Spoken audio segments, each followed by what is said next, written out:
बाबा की जय। अवतार मेहर बाबा की जय। Beloved God, help us all to love you more and more, and still yet more, till we become worthy of union with you, and help us all to hold fast to Baba's daman till the very end. Avatar Meher Baba ki jai. Avatar Meher Baba కీ జై. ప్రీతం మెహర్ బాబా, నీవు ప్రసాదించిన ప్రవచన సారమును గ్రహించవలసిన తీరులో గ్రహించి సదవగాహన చేసుకుని వాటిని మా జీవనములలో ఆపాదించుకుని నిజాయితీ తోడను నిర్మల ప్రేమ తోడను వాటిని ఆచరించులాగును మా అందరినీ ఆశీర్వదించు. అట్టి ఆచరణయుత జీవన శైలిలో జీవించున్నట్లు మా అందరినీ అనుగ్రహించు. अवतार मेहर बाबा की जय. अवतार मेहर बाबा की जय. అందరికి ప్రేమపూర్వక జై బాబా. ఈ రోజు కూడా ఆ దివ్య సనాతనుడు ఆయనతో సహజీవనాన్ని సాగించే సదవకాశాన్ని మనందరికీ కలుగజేశాను. అందుచేత ఆ పురాణ పురుషునికి, ఆ పురుషోత్తమునికి, ఆ అనంతునికి మనందరి తరపున, ప్రపంచ భక్తకోటి తరపున 1,000,000,000 పాదాభివందనాలు సమర్పిస్తూ, ఇందులో భాగంగా మనం ప్రవచనం 12వ భాగం చదువుకుంటూ విపులీకరించుకుంటూ ఈ రోజుకి 5,283వ పేజీలో మీద పేర చదువుకున్నాము. ఆ దిగువని ఒక 3 లైన్ల కింద కలుగుతుంది. అది మనం దాంతో మళ్ళీ సినిమా ప్రారంభిస్తాడు. ఇవాళ మనం బాబా మన పట్ల చూపిస్తున్న ప్రేమకి ఏ ఇచ్చినా ఒక విధంగా ఆయన రుణం తెచ్చుకోలేము. ఆ ముందు పేజీలకి మనకు తెలియజేశాడు నామస్మరణ ఔన్నత్యం. ఇప్పుడు మనకు ఎటువంటి ఆప్షన్స్ ఇస్తున్నాడో చూడండి. ఆయన నాన్న చదువునా. నిన్న మనం ఇంతకీ ఇందులోని నేను అంటే ఏమిటి అనే దగ్గర నుంచి మనం చెప్పుకుందాం అనుకున్నాం. 5,282వ పేజీలోని లాస్ట్ పారాగ్రాఫ్ నుంచి మళ్ళీ చదువుతున్నాను.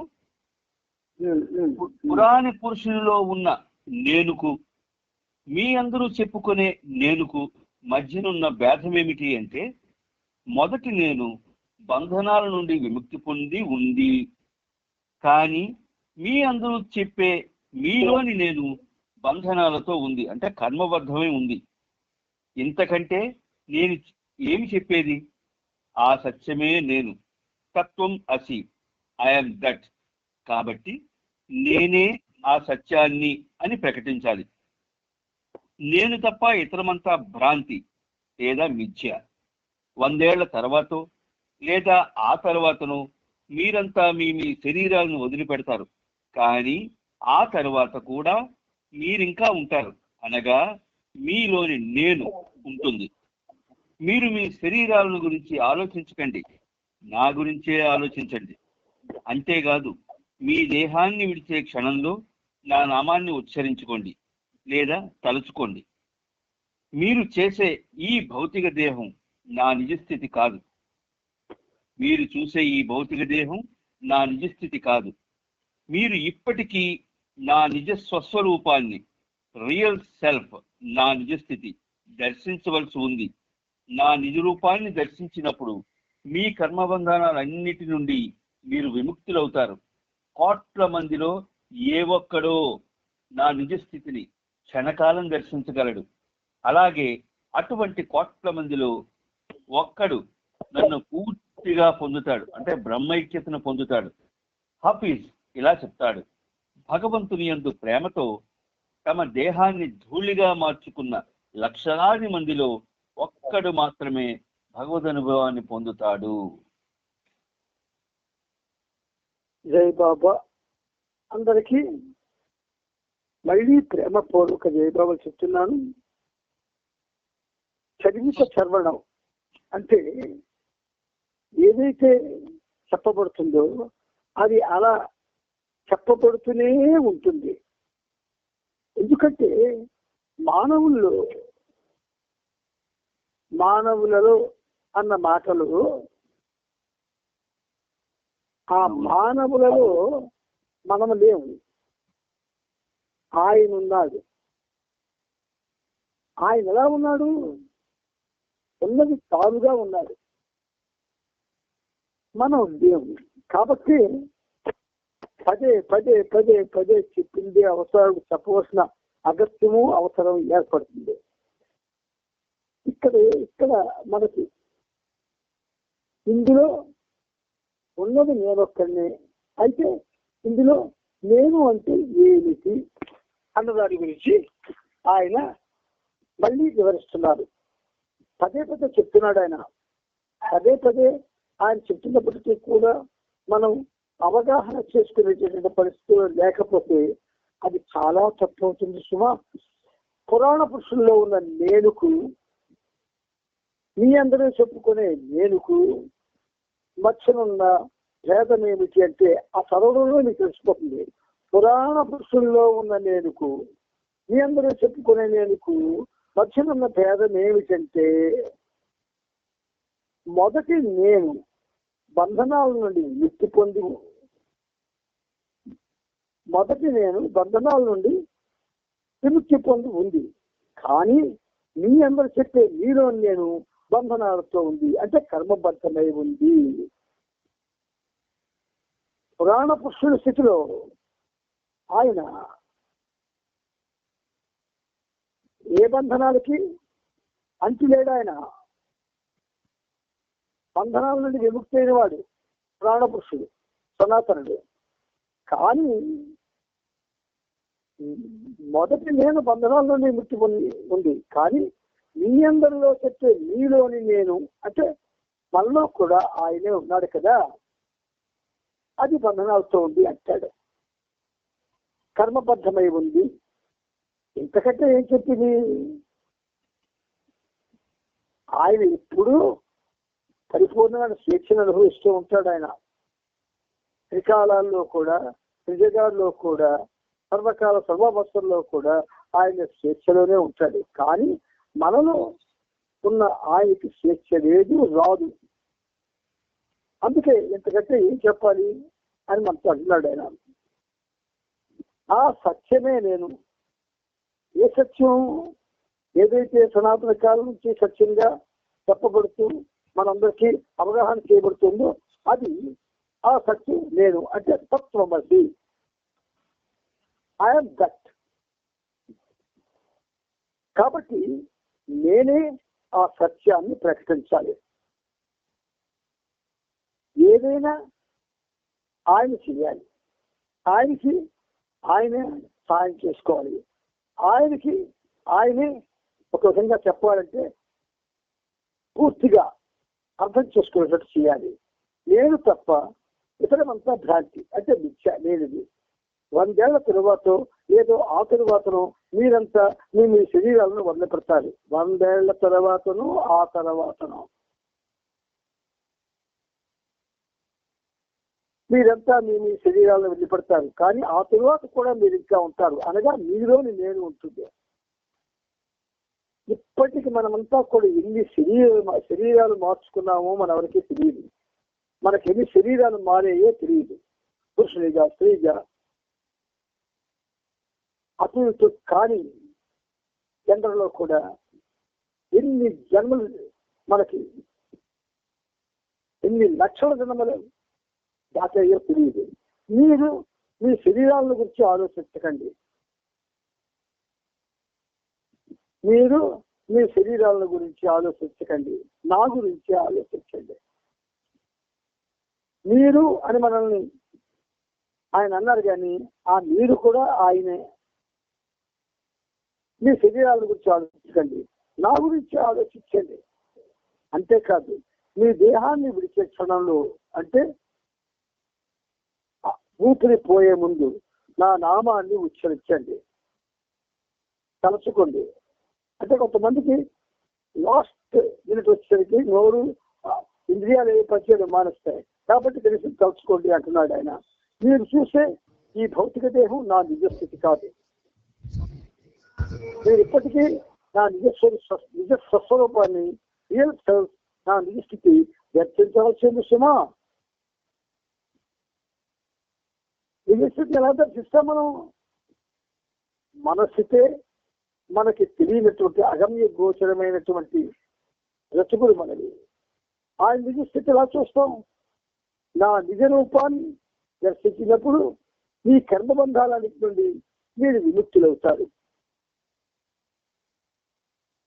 మనకి అది జరిగే పని కాదు, మళ్ళీ జన్మలు ఎత్తడమే. ఇందులో మరి మోమాటపడక్కర్లేదు, లేదా ఆలోచించక్కర్లేదు. కోట్ల మందిలో ఏ ఒక్కడో నా నిజస్థితిని క్షణకాలం దర్శించగలడు. కోట్ల మందిలో ఏ ఒక్కడో నా నిజస్థితిని క్షణకాలం దర్శించగలడు, ఫ్రాక్షన్ ఆఫ్ సెకండ్. అలాగే ఇటువంటి కోట్ల మందిలో ఒక్కడు నన్ను పూర్తి అలాగా క్షణకాలం దర్శించగలిగిన వాడు, అలా దర్శించగలిగిన వాడు అటువంటి కోట్ల మందిలో, అలా దర్శించిన కోట్ల మందిలో ఒక్కడు నన్ను పూర్తిగా పొందుతాడు. బ్రహ్మ ఇచ్చితండి. ఎంత ఎంత ఎంత కష్టమో ఒక్కసారి ఆలోచించండి. భగవంతుని యందు ప్రేమతో తమ దేహాన్ని ధూళిగా మార్చుకున్న లక్షలాది మందిలో, భగవంతుని యందు ప్రేమతో తమ దేహాన్ని ధూళిగా మార్చుకున్న లక్షలాది మందిలో ఒక్కడు మాత్రమే భగవద్ అనుభవాన్ని పొందుతాడు. దేహాన్ని ధూళిగా మార్చడం అంటే ఏమిటి? నిన్ను నువ్వు పోగొట్టుకోవడం, ఆయనలోనే నిరంతరం జీవించడం. నిన్ను నువ్వు పోగొట్టుకొని ఆయనలోనే అనుక్షణం జీవించగలిగితే అదే ధూళిగా మార్చుకోవడం అంటే. దేహాన్ని ధూళిగా మార్చుకోమని అలా మార్చుకున్న లక్షలాది మందిలో ఒక్కడు మాత్రమే భగవదనుభవాన్ని పొందుతాడు అంటే ముందు జరగాలి కదా. అందుకని బాబా మళ్ళీ కంటిన్యూ చేస్తున్నారు. కానీ నాన్న ఇక్కడ ఆపా కదా నాన్న, ఇక్కడతోనే ఆపాం. ఇప్పుడు ముందుకు వెళ్ళిపో. కానీ మీ బంధనాల నుండి మిమ్మల్ని శాశ్వతంగా విముక్తులను చేయడానికి బాబా వద్ద 3 పరిష్కార మార్గాలు ఉన్నాయి. మొదటగా నేను చెప్పేది ఏమిటంటే, ఈ శరీరంతో మీరు నా పాదాల కింద ధూళిగా మారడం అనేది అసాధ్యమైన విషయం. ఇక రెండవ మార్గం, మీరు మీ కుటుంబాలతో, ప్రాపంచిక వ్యవహారాలతో ఈ ప్రపంచంలోనే ఉంటూ జీవనాన్ని సాగించండి. కానీ బాబా నామాన్ని ప్రతిదినం 11 సార్లు స్మరించండి. 14 సార్లు స్మరించండి. 14 సార్లు కంటే ఎక్కువ తక్కువ కాకుండా ఉండాలి. సరిగ్గా 14 సార్లు. ఇలా చేస్తే మీరు నా వద్దకు చేరుకుంటారు. కానీ ఈ 14 సార్లు స్మరించడం కూడా కష్టమైన పనే. ఇలా కూడా చేయలేనప్పుడు కనీసం ఇదన్నా చేయండి. మీ తుది శ్వాస విడిచే క్షణంలో నా నామాన్ని జపించండి. నా వద్దకు చేరుకోండి. అనుక్షణం మీ జీవితంలో ఇప్పటి నుంచే నా నామాన్ని పదే పదే జపించడం, నన్ను ప్రేమించడం మొదలు పెట్టకపోతే మీ తుది ఘడియల్లో నన్ను స్మరించడం అనేది కూడా కష్టమైన విషయమే అవుతుంది. కానీ మీరు ఇప్పటి నుండి అలా చేయకపోతే మీ చివరి క్షణాల్లో నన్ను గుర్తు తెచ్చుకోవడం మీకు సాధ్యం కాదు. సరే, నెక్స్ట్. నిన్న చదువుకున్న దాంట్లో నాకు చిన్న డౌట్ వచ్చింది. చెప్తున్నారా అంటే బాబా 3 చైతన్య భూమికలు ఉన్నాయని చెప్పారు కదా. చైతన్యానికి 3 భూమికలు ఉన్నాయన్నారు. చైతన్యానికి సంబంధించి 3 భూమికలు ఉన్నాయన్నారు కదా. అందులో స్థూల, సూక్ష్మ, మానసిక భూమికలు అన్నారు. స్థూల భూమిక అంటే మనకు కనిపించేది, సూక్ష్మము మనం ఉన్నది మనకు కనిపించేది. మరి సూక్ష్మము మానసికము రెండు కనిపించవు కదా? కనిపించవు. కానీ అవి ఎక్కడ ఉంటాయి? ఈ స్థూల ప్రపంచంలోనే మానవుడు స్థూలాన్ని ఎప్పుడైతే అధిగమించగలుగుతాడో, అలా అధిగమించినప్పుడు వాడికి సూక్ష్మ ప్రపంచం, సూక్ష్మ భూమిక కనబడుతుంటుంది. ఇలా కనబడుతుంటుంది. అంటే మనం రాజా నుంచి చెరువు పిల్లి వెళ్ళాలంటే బొద్దం దాటాలి కదా. అవును, బొద్దం వరకు వెళ్ళినప్పుడు కదా ఆ నెక్స్ట్ స్టేజ్ ఉంటాం. అవును. అలాగే స్థూల ప్రపంచంలో స్థూల శరీరంతో, స్థూల అవస్థల్లో, స్థూల కోరికలతో, వీటన్నిటితో మానవుడు సతమతమైపోయి సాగు పుట్టుకుల మధ్య నలిగిపోతున్నాడు. అసలు ఆ స్థూలంలోనే ఉండిపోతున్నాడు అందరూ. అందుకని ఏమిటి, ఆ స్థూలంలో ఎన్ని లక్షల జన్మలు చెప్తున్నాడో లెక్కలేదు. ఇది బాబా ఆయన బాధపడుతున్నాడు. ఆయన నేను ఇంత ప్రతి అవతారంలో ఈ విషయం చెప్పినప్పటికి కూడా ఈ స్థూల ప్రపంచంలోనే స్థూల అనుభవాలతో, స్థూల కోరికలతో వీళ్ళు ఇలాగ అనవసరంగా జన్మలు ఎత్తుతున్నారు. అది వెళ్ళకూడదని ఇన్ఫర్మేషన్ మనకు ముందే చెప్పొస్తున్నారు ఇలాగ ఉంటుందని. సాధారణంగా కృష్ణుడు భగవద్గీతలో చెప్పాడు, కానీ ఆ భగవద్గీత నాకు వాళ్ళకోవచ్చక్కడిది. అందుచేత ఇక్కడ ఏంటి, స్థూల సూక్ష్మ మానసిక భూమికలు. ఈ స్థూల సూక్ష్మ మానసిక భూమికల్లో స్థూలం దాటానికి ఎన్నో లక్షల జన్మలు పడుతుంది. అంటే స్థూల ప్రపంచంలో ఉన్నటువంటి ఆకర్షణలు, స్థూల ప్రపంచంలో ఉన్నటువంటి ఒక విధంగా చెప్పాలంటే విడిచిపెట్టలేనటువంటివి. ఇలా ఆ స్థూల ప్రపంచంలో అతుక్కుపోతున్నాడు. అతుక్కుపోతున్నాను అన్న విషయం ఎవరు గ్రహించడం లేదు. చూసారా, చూడండి, ఒక విద్యార్థి చక్కగా మంచి మార్కులు తెచ్చుకుంటున్నాడు. వాడికి అందరూ పొగుడుతున్నారు. అటుపక్క టీచర్లు, ఇటుపక్క సాటి పిల్లలు కూడా. అలా చేస్తూ ఉండగా వీడికి అందరూ కూడా మంచి తెలివైన వాడు అనుకున్నలో ఏమవుతుంది, వాడికి స్నేహాలు ఏర్పడతాయి. ఆ స్నేహాలు లేనప్పుడు వాడు మంచి స్టూడెంట్. ఎప్పుడైతే స్నేహాలు వస్తాయో వాళ్ళతో పాటు చిట్చాటింగ్ చేయడం, వాళ్ళతో కలిసి వెళ్తూ చేస్తాడు. అప్పుడు వాడు మరి క్లాస్ 1 ఉన్నాడు, క్లాస్ 1 ఫస్ట్ క్లాస్ లో ఉన్నాడు, మారిపోతుంది వాడి స్టేజ్. మానవుడి పరిస్థితి అంతే.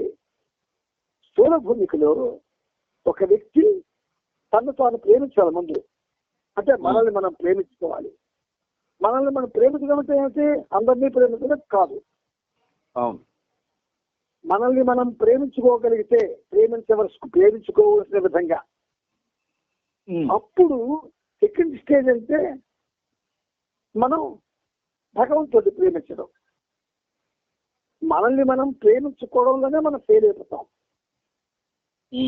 ఎన్నో ఎన్నో ఎన్నో ఎన్నో జన్మలు కూడా అసలు ఎలా ప్రేమించుకోవాలో మనకు తెలియదు. హౌ టు లవ్ గాడ్ అందుకే చెప్పాడు.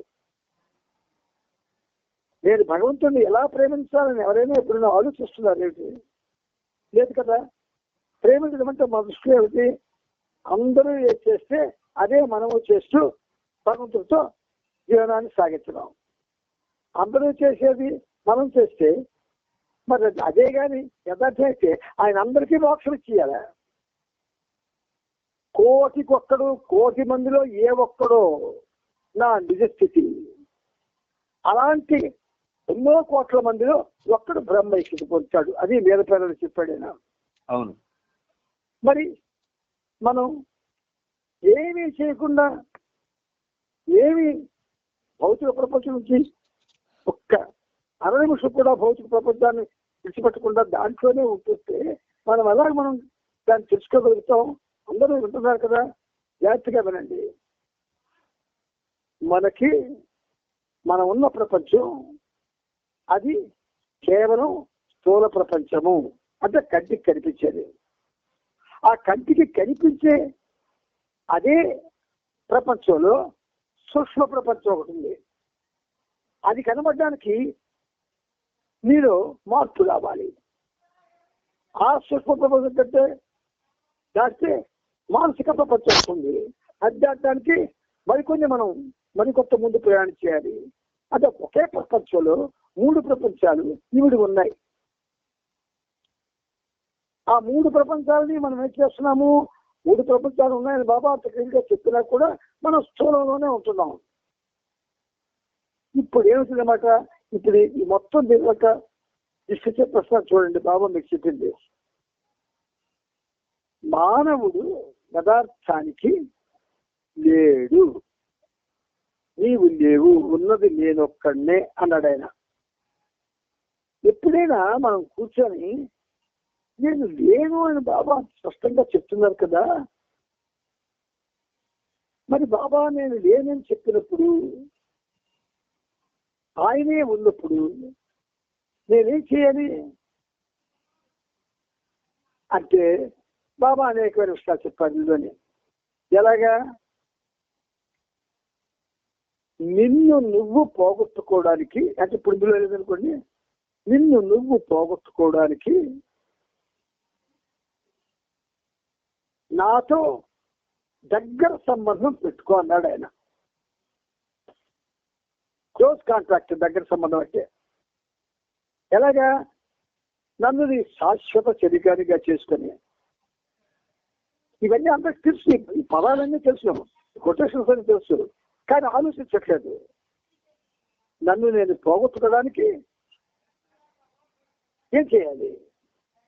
నా మీద నాకున్నటువంటి విపరీతమైనటువంటి మోజు, విపరీతమైన కోరిక, అది ఏదైతే శాశ్వతమైందో దాని వైపు మరలిపోవాలి, మళ్ళించాలి. ఎప్పుడు మళ్ళిస్తాం మనం? ఎలా మళ్ళిస్తాం మనం? ఒక చోట కూర్చొని తపస్సు చేసిన వాడు మళ్ళిస్తున్నాడు, పూర్వకాలం మళ్ళించాడు. లేదు, తను తాను పోగొట్టుకోవడం కోసం తను తాను చంపుకున్నాడు, నరికిస్తున్నాడు, వాడు పోగొట్టుకున్నాడు. లేదు, సద్గురు పంచన చేరి ఆ సద్గురువు సేవ చేసి ఆయన యొక్క ప్రాపు పొంది ఆయన తాలూకా సహాయంతో తాను పోగొట్టుకున్న వాళ్ళు ఉన్నారు.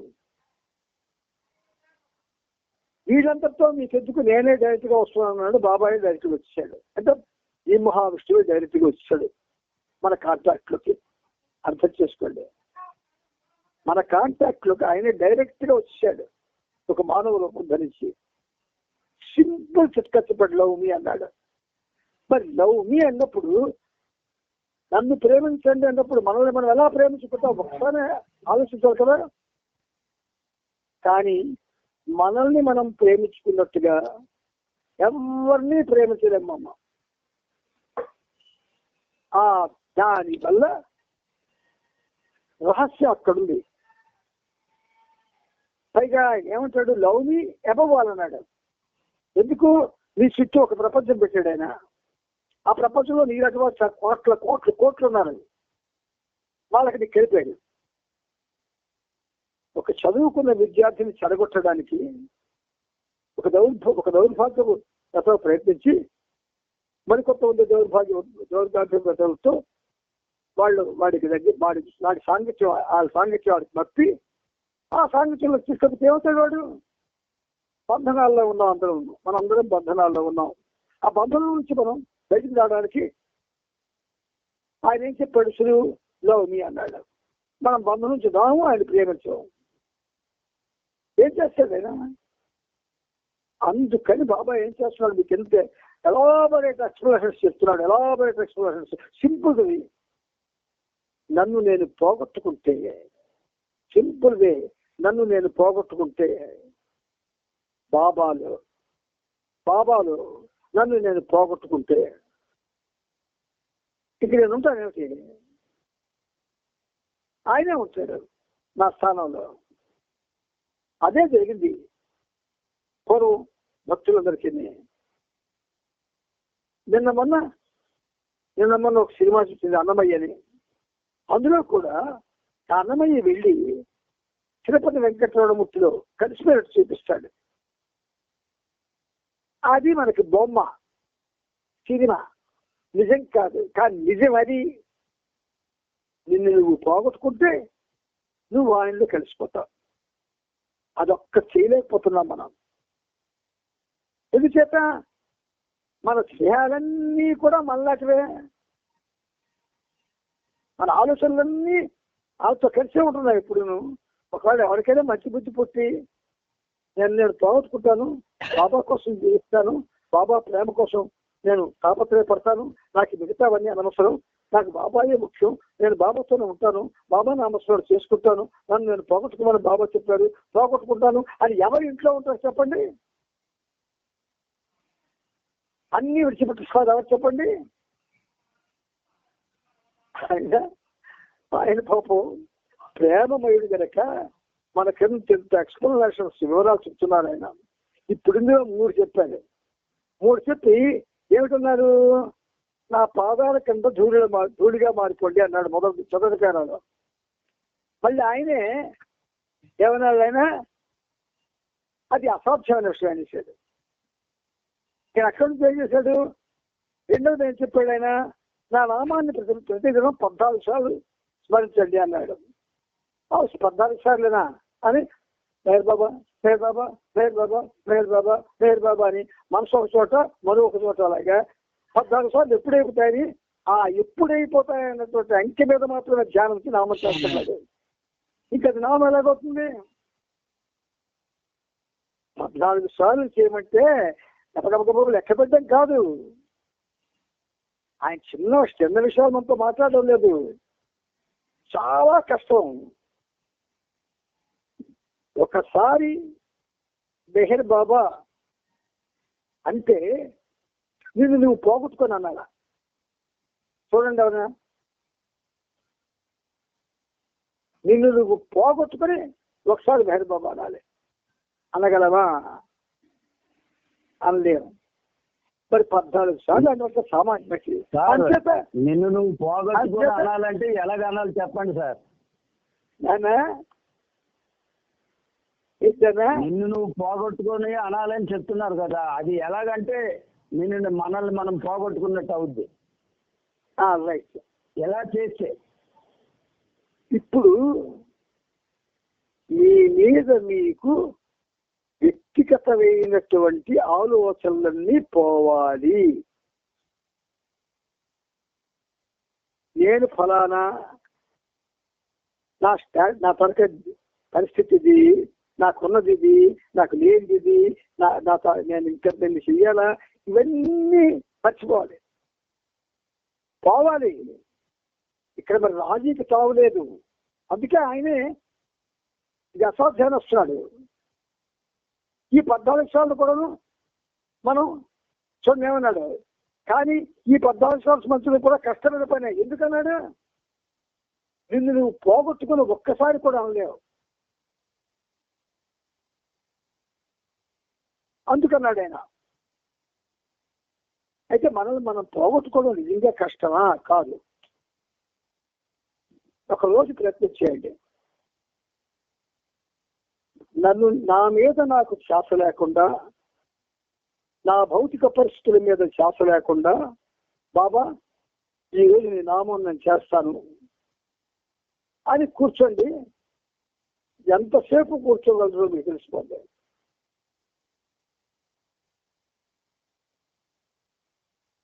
చెప్పలే చిత్తమపుడప్పుడు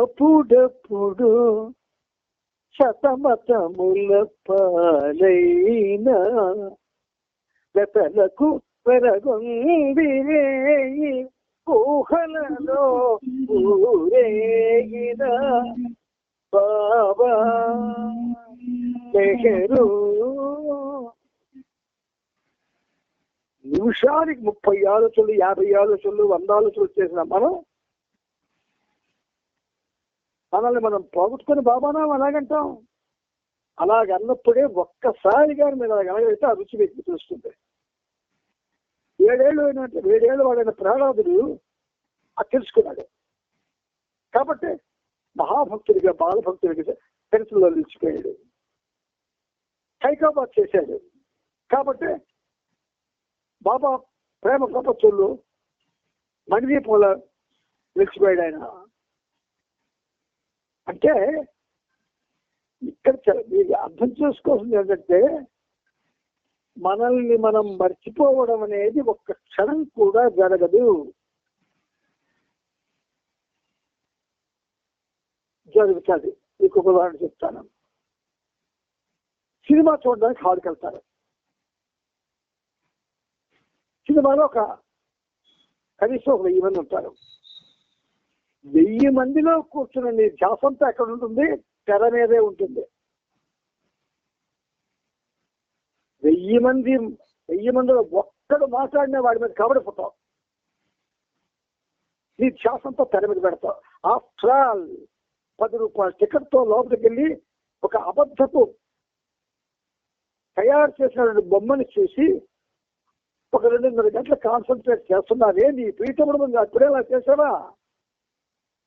గుండె మీద చేసి ప్రశ్నించుకోడు ఒక్కళ్ళను. అందుచేత we are bound to hear the words of avatar of this age. ఆయన చెప్పిన మనం వినాలి, అవగాహన చేసుకోవాలి, ప్రయత్నించాలి. మనకు దరిద్రం ఏంటంటే, ఒకవేళ ఎవడో ఒకడు ప్రయత్నం చేస్తే ఆయన చెడగొట్టేస్తాడు ఈ పక్కన. చూడండి, మన మంత్రి సమస్య చూసుకున్నప్పుడు ఒకడు మాట్లాడతాడు, వాడిని చూసి ఇంకొకడు మాట్లాడతాడు, వాడిని చూసి ఇంకొకడు మాట్లాడతాడు. ఎవరిని ఎప్పటికీ బాబా మీద కాన్సన్ట్రేషన్ లేకుండా ఏకాగ్రత లేకుండా చేసి పారేస్తారు. చాలా ఇవి నగ్న సత్యాలు బాబా చెప్తున్నవి, నేకెడ్ ట్రూత్స్. మనం అర్థం చేసుకోవడం లేదు. నా బాధ ఏంటంటే, ఆయన మన కోసం అంత బాధపడకపోతే ఇన్ని వాల్యూమ్స్ చెప్తాడండి. ఆయన బాధ ఒకసారి అర్థం చేసుకోండి. 17 వాల్యూమ్స్ మనం రాయించి భావం చెప్పి పంపించాడంటే సరదాకా చదవండి. మెయిన్ ఏమిటంటే, మెహర్ బాబా యొక్క చరిత్ర చదవలసిన తీరులో, అంటే నువ్వు చదవడానికి కూర్చున్నప్పుడు నీకు మరే ధ్యాస ఉండడానికి వీలు లేదు.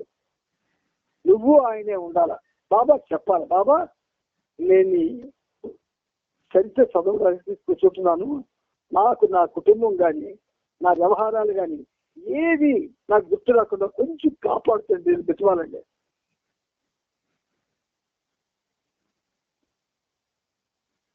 మనలో ఎంత అమాయకమైన లక్షణంగా చూసినండి. ఏమీ ఉపకారం చేయని ఒక రాజకీయ నాయకుడు మన ఇంటికి వచ్చేసి అందరినీ మర్చిపోయి ఆడి కాళ్ళ మీద నిలుపుతాం, ఆడు రమ్మటానికి నిలుపుతాం. ప్రపంచం మీద మనుషులు కూడా ప్రేమ కూడా బాబా మీద మనకు లేదు. అందుచేత బాబా ఇంత కష్టపడుతున్నాడు. ఆయనకి ఏంటి అవసరం? ఒక చిటిక వేసే లోపల మనందరికీ మోక్షం ఇవ్వగలట. అలాగైతే కాలము, దాని యొక్క కాల గమనము, దానిలో మన ప్రయాణాలు ఎలా సాగుతాయి? ఒక కారు రాజా నుంచి విశాఖపట్నం వెళ్ళాలంటే దాని రోడ్డు ఎలా ఉందో అలాగెళ్ళాలి. అంతేగా ఎందుకు కారు కదా ఆకాశంలో మీదకెక్కించి కిందకి సపోర్ట్ దించుతా ఉంటాం, అయితే జరగదు. The way must be very fine, already designed. అందుచేత బాబా చెప్తున్నది ఏమిటంటే, ఆయన చెప్పేసాడు చూడండి, ధూళిగా నా పాదాలకు ధూళిగా వీడు మానడం అసాధ్యం. ఈ ప్రపంచంలో 14 సార్లు రోజుకి నా నామం చేయండి, మిమ్మల్ని మీరు పోగొట్టుకొని అని అనలేదు ఆయన. కానీ పోగొట్టుకోవాలా. అప్పుడు అది కూడా కష్టమైన పని ఆయన అనిచాడు. ఇలా చేయలేకపోతే ఇదన్నా చేయండి, మీరు తుది శ్వాస విడిచే క్షణంలో నా నామాన్ని చెప్పేశాడు. అది చేయలేవు. శ్వాసగు వేళ నోట మాటలాడు, శ్వాసగు వేళ నోట మాట రాదు దేవుడని గుర్తుకురాడు. ఆఖరి క్షణం మన దేవుడి నుంచి మన ప్రాణం పోతున్నప్పుడు మనకి దేవుడు గుర్తుకు రాడు. అంచేత ఏంటంటే ఇవన్నీ కష్టమైనవి. అంతెందుకండి హరిబాబా సెంటర్ పెట్టుకున్నామండి. ఉదాహరణ చెప్తున్నాను మీకు. ఒక్క సెంటర్ ఆంధ్రప్రదేశ్లో ఏ సెంటర్లో కూడా పూజడే చెడు పూజడే. దేవాలయాలు కదండి 100 మంది ఉంటారు. దేవాలయంలో 100 మంది ఉండబట్టి మన బాబా సెంటర్లో 3 ఉండబట్టి ఏంటి కారణం? అది ఆకర్షణ, ఇది వికర్షణ. అక్కడ జనాలు రకరకాల మనుషులు, రకరకాల అచ్చలు, రకరకాల అభిషేకాలు, రకరకాల వరులు. ఆకర్షణలకు మనిషి బానిస అయిపోబట్టే దైవానికి ఆకర్షణ కాలేకపోయాడు. ఈలో ఉన్న భగవంతుడు అలా పడుకుని పోయి ఎప్పుడు లేస్తాడా అని చూస్తున్నాడు ఆయన. అందుకని బాబా మన కోసం ఎంత డీటెయిల్స్ చెప్తున్నాడు ఆయన. మీరు వినాలి కానీ వింటామంటే అలాగా సెంటర్లో కూర్చొని ఎన్నాళ్ళైనా చెప్పుకునే ఓపిక అందరికీ ఉంటుంది. ఈ దైవ సత్యాలు, సత్య సూక్తులు జీవితాన్ని చరితార్థం చేసేటటువంటి ప్రసంగాలు. అందుచేత బాబా మనకి ప్రేమతో చెప్తున్నాడు. ఇది కూడా సాధ్యం కాబట్టి ఆఖరి మార్గం చెప్పడైనా నేను అందరిలో ఉంటాను కనుక అందరికీ సేవ చేయండి అన్నాడు. అదలాగా సేవ చేస్తున్నాననే ఆలోచన నీలో వేసవంత కూడా లేకుండా నువ్వు చెయ్యాలి.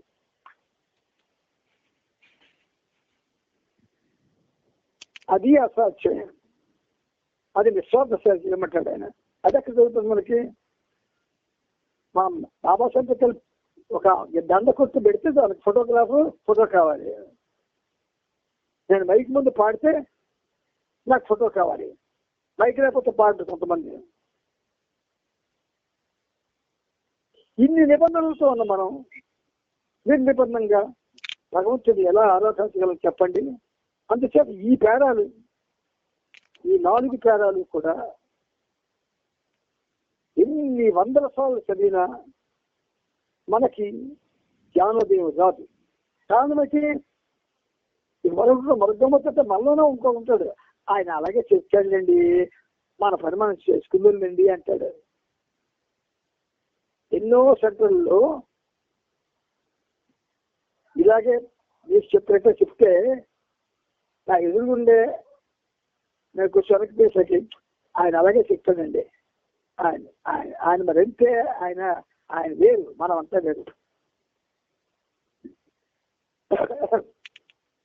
బాబా is God in human form. Baba మానవ రూపంలో ఉన్నటువంటి శ్రీమన్నారాయణమూర్తి గుర్తించుకోండి మీరు అందరూ. మేము ఆ నారాయణమూర్తిని చూస్తాము, నాకు చూపిస్తానంటే నేను ఎలా చూపిస్తాను? లేదు, సరే చూద్దామండి అని చెప్పి సెంటర్లో కూర్చోబెట్టి నేను నామస్మరణ చేసినంతసేపు మీరు నామస్మరణ చేయండి కళ్ళు మూసుకొని, చించెత్తు కూడా శబ్దం రావడానికి వీలు లేదు అని చెప్పాను అనుకోండి, ఉండగలరా?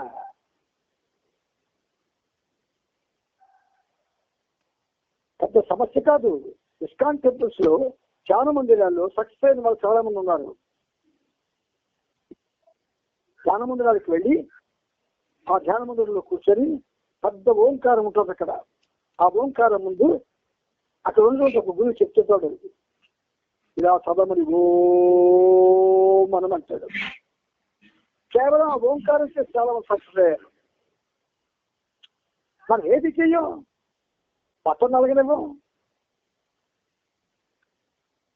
అందుకని ఇవన్నీ విమర్శలకు అవసరమండి. ప్రేమతో చెప్తున్నాను. ఎందుకంటే నేను ఇంకా ఎన్నాళ్ళు ఉంటానో నాకు తెలియదు, పుస్తకాలు లేనప్పుడు తెలియదు. కానీ మీ అందరికి ఒకటే చెప్తానండి, ప్రపంచం ఏమీ లేదు, ప్రపంచంలో ఏమీ లేదు, మనుషుల్లో ఏమీ లేదు. ఉన్నదంతా మొత్తం స్వతంత్ర సభవనాల్లో ఉన్నవాడు ఒక్కడే. ఆ ఒక్కడే ఉనికి కలిగి ఉన్నాడు. ఆ ఉనికి కలిగి ఉన్నవాడు ఆయన్ని నువ్వు దర్శించగలిగేటువంటి ప్రయత్నాలు చేయమంటున్నాడు ఆయన. అంతే. ఇవాళ యాక్చువల్గా క్రీస్తు యొక్క మంచి రోజు ఇవాళ. ఆయన ఏమన్నాడు? కరుణామయుడు. అంటే మనం మీకు ఎందుకంటే చెప్తున్నాను, ఇది ప్రేమతో మనం ఏమి తెలియదండి, మనకేమి తెలియదు. ఒకవేళ ఎవరైనా తెలియజెప్పేవాళ్ళు ఉన్నా ఆ చెప్పుడానికి చప్పట్లు కొట్టేసి చూడండి చదువు స్పీచ్ అవగానే చప్పట్లు కొట్టేస్తాం. దేనికి ఆయన ఫేవర్ కావాలి, ఆయన ఫేవర్ సంపాదించాలా. మన బ్రతుకంతా కూడా స్వార్థపూరితమే, మన ప్రతి మాట కూడా స్వార్థపూరితమే, ప్రతి ఆలోచన స్వార్థపూరితమే. అందుకని మనం సక్సెస్ కాలేకపోతున్నాం. ఎవరైనా ఇప్పుడు ఎందుకు ఛాలెంజ్ చేస్తున్నాను అనుకోండి, నేను బాబాకి దగ్గర అనుకున్నాండి, నన్ను ఏం చేయమంటారు, మీరు ఏం చేయమంటారు చేస్తాను 2 నెలలకి. మీరు ఉండలేదు, మీరు చేయలేదు. కానీ నాకు మాత్రం మీకు నా శ్వాస పోయి లోపు ఒక్కడికైనా ట్రైనింగ్ ఇద్దామనుంది. ఏంటి ట్రైనింగ్? నిన్ను ఎలా పోగొట్టుకోవో బాబా చెప్పాడు. నిరంతరం నేను వెంకటరావుని, నేను సుబ్బారావుని, నేను మడిని, నేను గరిని అన్న పేరుతో ఉన్న ఆ పేర్లు మర్చిపోవాలి, అడ్రస్ మర్చిపోవాలి, నీ ఉనికి మర్చిపోవాలి. నిన్ను నువ్వు పోగొట్టుకున్నప్పుడే దేవుడు నీకు ఎస్టాబ్లిష్ అవుతాడు. ఒక్క విషయం చెప్పండి, 100 మందిని కూర్చొని మన ఉనికిని మనం పోగొట్టుకొని ఒక నామాన్ని తీసుకుని ఉన్నతంగా రోజుకొక 2000 సార్లు 3000 సార్లు కాన్స్టెంట్ గా అంటూ ఉంటే, ఏకాగ్రతతో అంటూ ఉంటే అక్కడ ఎస్టాబ్లిష్ అయిపోడా దేవుడు. అలాగ అవడానికి అవకాశం వస్తుందండి. బాబా సెంటర్గా ఒక అరగంట కూర్చోరు కదా ఎక్స్ట్రా. ఏంటంటే మనకి దేవుడు కావాలి, నేను దేవుడిగా మారాలి. మనకి దేవుడు కావాలి ఫస్ట్, నేను దేవుడిగా మారాలి. 2 వెర్షన్. ఫస్ట్ వెర్షన్ నాకు దేవుడు కావాలి, సెకండ్ వెర్షన్ నేను దేవుడు అవ్వాలి. నేను దేవుడు అవ్వాలంటే నన్ను నేను పోగొట్టుకోవాలి. నాకు దేవుడు కావాలంటే నిరంతరం ఆయన నామస్మరణ చేయాలా. రెండండి, ఈ 2 వల్ల మనం బెనిఫిట్ అవుతాం. దేవుడు కావాలని నామస్మరణ చేస్తారా? రోజు కనీసం ఆయన 14 సార్లు ఎందుకన్నా చెప్తే మనల్ని మనం మర్చిపోయి ఒక్కసారి కూడా మనం చేయలేం. ఇది నానా బాబా ఒక గంట constant repetition of babas name అది చెయ్యగలిగితే చాలా మందికి మధ్యగలుగుతుంది. లేదా మరి మిగతా టైం అంతా కూడా మేము పనులు చేసుకోవాలి, మా ఇంటి పనులు, ఆ పనులు, ఈ పనులు అంటారా? ప్రతి ఆదివారం ఒక పూట పూర్తిగా బాబా నామం చేయాలి. దానికి ఏ విధంగా చేయాలో మీ అందరికీ ఒక ఆదివారం వచ్చి నేను చేయిస్తాను. చేసి చూడండి,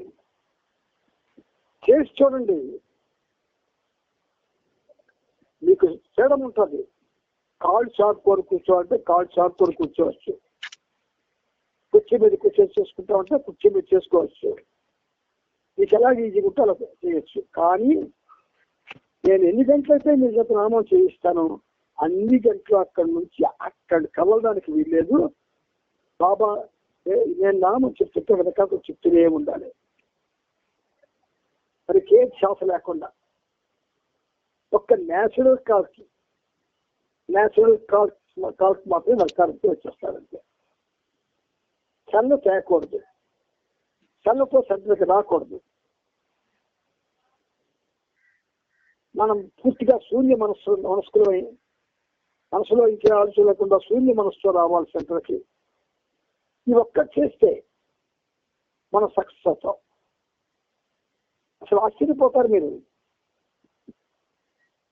మీలో ఆయన మేలుకొంటాడు, మీ అందరిలో మేలుకొంటాడు. అప్పుడు మీ పరిస్థితే మారిపోతుంది. కానీ ఒక సంవత్సరం చేయాలి. ఇది సక్సెస్ అవ్వాలంటే ఒక సంవత్సరం చేయాలి. ఇంత సంవత్సరం చేస్తే 100 మంది కూర్చొని చేస్తే 2 సక్సెస్ అవ్వచ్చు, లేదా ఒక్కడైనా సక్సెస్ అవుతాడు. ఇది ఖచ్చితంగా జరుగుతుంది. ఓపుకుంటే చూడండి. అందరూ దేవుడు కావాలనుకుంటే నేను రెడీ. ఎందుకంటే ఎలాగో ఎన్నాళ్ళు జీవించలేను. ఈ జీవించే లోపల మీకు వీళ్ళు ఒక్కరికైనా ఆత్మ జాగృతి అంటారు దాన్ని. ఆత్మ జాగృతి కలిగిస్తే ఆ ఒక్కడ మరొక 100 మందికి జాగృతి కలిగిస్తాడు. బాబా 1929లో బాడీ డ్రాప్ చేస్తే ఇప్పటి వరకు బాబా కార్యక్రమాలు జరుగుతున్నాయి. ఒక్కరికి ఆత్మ జాగృతి జరగలేదు. అంచేత ఆ దిశగా ప్రయాణం సాగించలేదు, ఆ దిశగా ఆలోచనలు రాలేదు, ఆ దిశగా ప్రయత్నాలే చేయలేదు. అందుకని ఇప్పుడు మనకి సహజీవనం అనేది బాబా ఎంత ఆలోచించారంటే విపరీతమైనటువంటి ఆయన సాహిత్యాన్ని అన్నీ నిర్వహించారు బాబాది. ఆ సాహిత్యాన్ని మనం ఇప్పటికొడితే 15 పుస్తకాలు ఎన్నో పూర్తి చేసుకున్నాం. బహుశా ఈ 16 15 దాకా జ్ఞాపకోలేదు. ఈ పుస్తకాలన్నీ నేను పూర్తి చేసుకున్నా ఇప్పటికీ మనకు సందేహాలు ఉన్నాయంటే దాని అర్థం ఏంటి? చెప్పిన వాడు చేతకాని వాడైనా వాడి, విన్నవాళ్ళు వెనకపోయినా ఉండాలి. అందుకే తెలివైన వాడు ఒక్కడో ఇద్దరు తయారవుతాడు. అందుకనే నా బాధ ఏంటంటే సిగొగ్గేసి ఏదో పట్టుకున్నాడు చవడం. అలా కాకూడదు. మనం బాబా కోసం జీవించాలి. బాబా కోసం ప్రాణాలు పోగొట్టడానికి సిద్ధంగా ఉండాలి. బాబా ప్రేమికురాలు అనిపించుకోవడం గొప్ప కాదు. ఆ ప్రీతముల కోసం జీవితాన్ని ధారపోయాలి. నిరంతరం నీ నామస్సులను చూసి ఎదుటివాడు ఒక్కసారి ఆశ్చర్యపోయి ఏమిటంత నామం అలా చేస్తారా అని చేస్తే అని అనుకోవాలా. ఇది మిగతా వయసులో ఉన్న వాళ్ళకైతే కొంచెం చికాకే. కానీ 60 ఏళ్ళు 70 ఏళ్ళు వచ్చేసి ఇంకా మాకు దేవుడు అక్కర్లేదు అని ఉన్న వాళ్ళ కోసం చెప్తున్నారు ఇవన్నీ.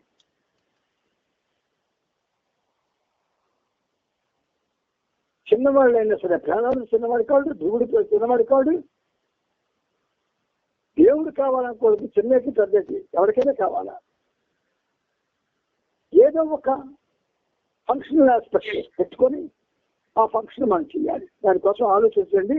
నాన్న సంతకాలకే మహారాజు 82-84 అయితే మీరు చెప్పిన దాంట్లో నామస్మరణ చేయడం గురించి అయితే మనం మంత్రి సభలో ఈ నామస్మరణ చేయడం గురించి మన మంత్రి సభలో మనం కొంతకాలం నామస్మరణ యజ్ఞం చేసాం. నామస్మరణ యజ్ఞం అని స్టార్ట్ చేసి కొంతకాలం గడిపాం. ఆ తర్వాత మళ్ళీ ఆపేసాం.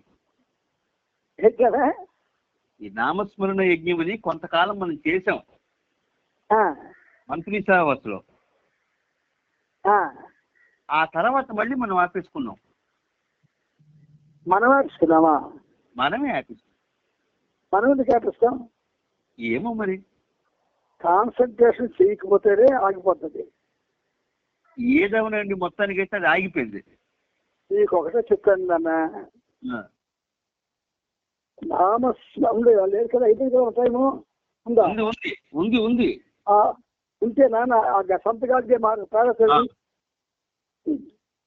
గాడ్గే మహారాజును అతని అనుయాయులైన కైకేడి మహారాజ్ నామానందులను నిస్వార్థ సేవకు ఉదాహరణగా బాబా ప్రస్తావించారు. వీరు ఇటీవల కాలంలో బాబా విశ్వకార్యంలో భాగంగా బాబా ప్రేమ సందేశాన్ని దూర తీరాలకు వ్యాపించే పనిలో తమ శాయశక్తులా చేస్తున్నారు.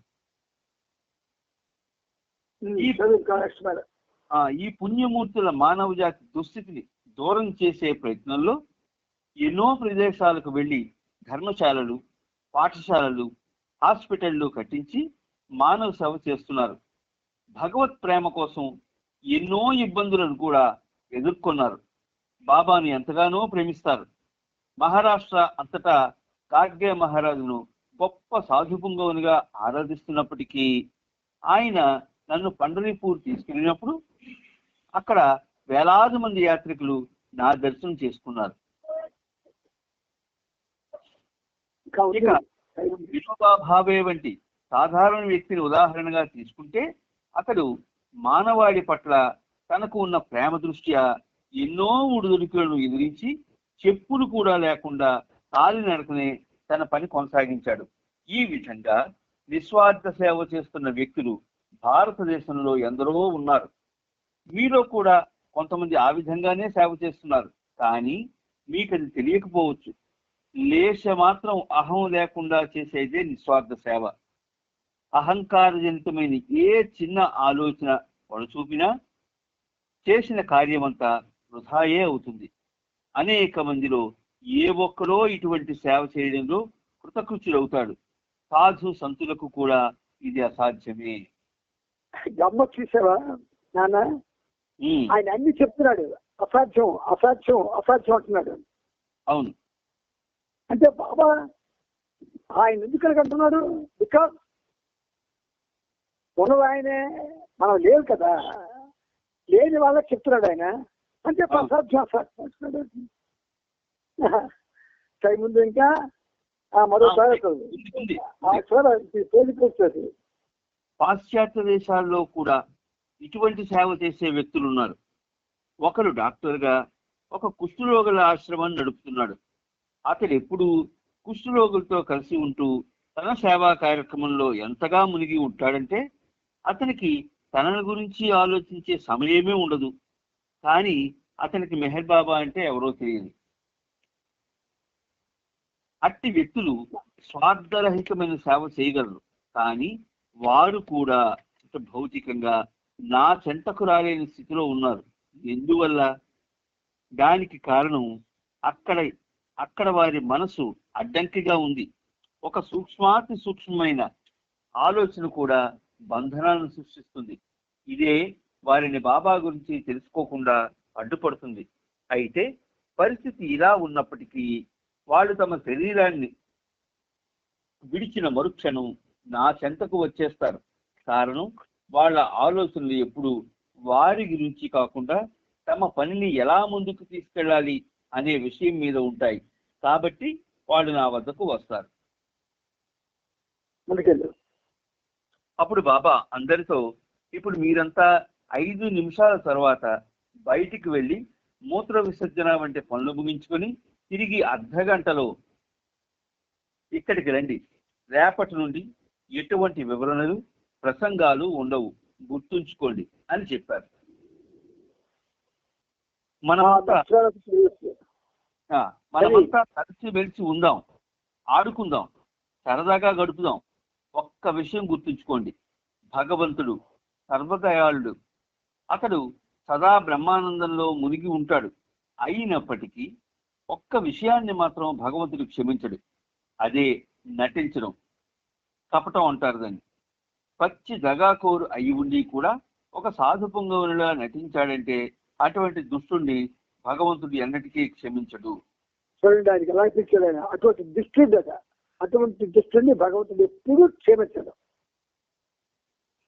బాబా భగవంతుడు తెలిస్తే నమ్మితే భగవంతుడు ఆయన పాదాలు మాత్రమే పట్టుకొని ఉండాలో, ఆయన నామస్మరణ చేస్తూ ఉండాలో, ఆయనతో జీవితం గడపాలి, లేకపోతే విడిచిపెట్టి.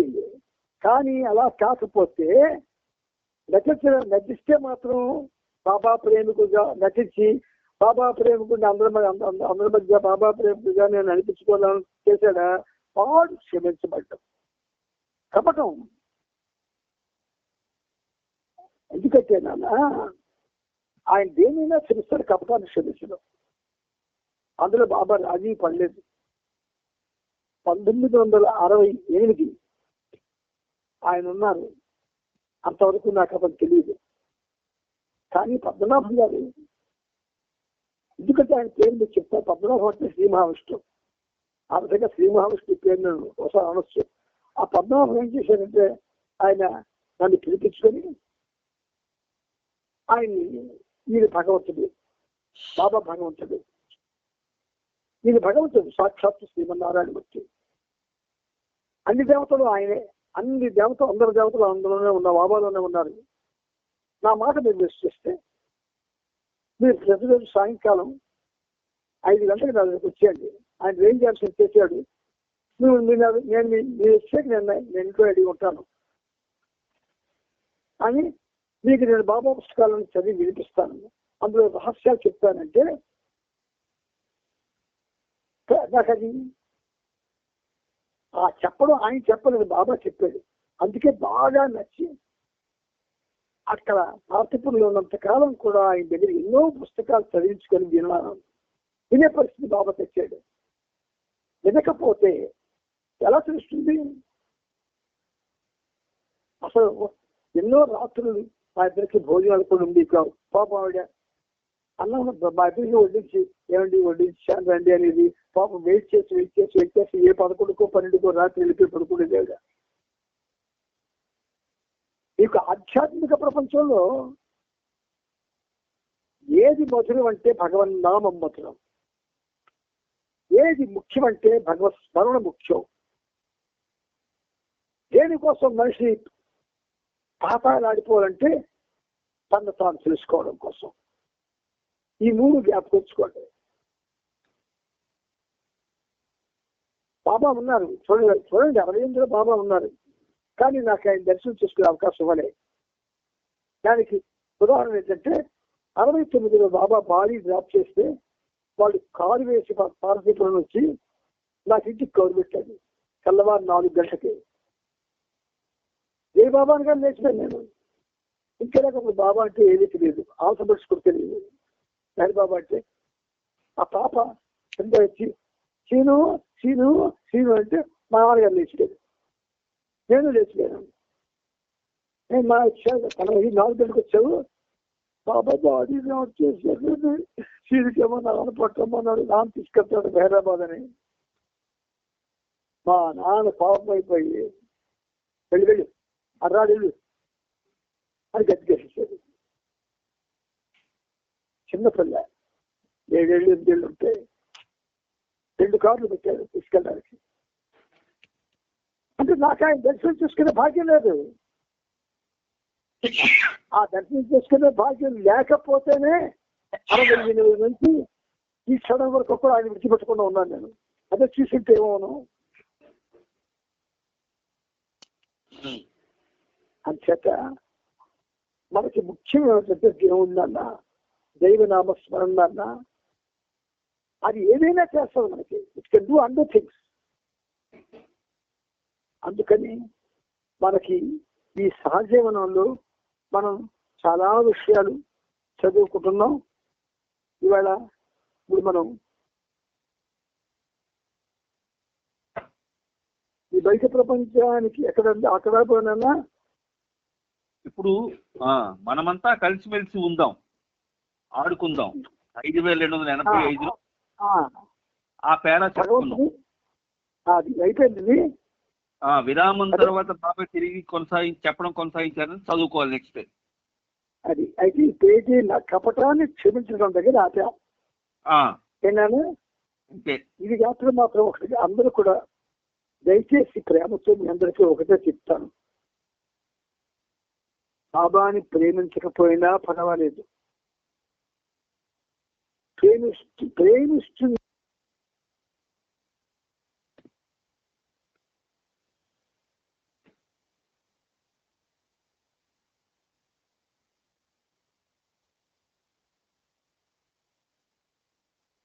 జై బాబా,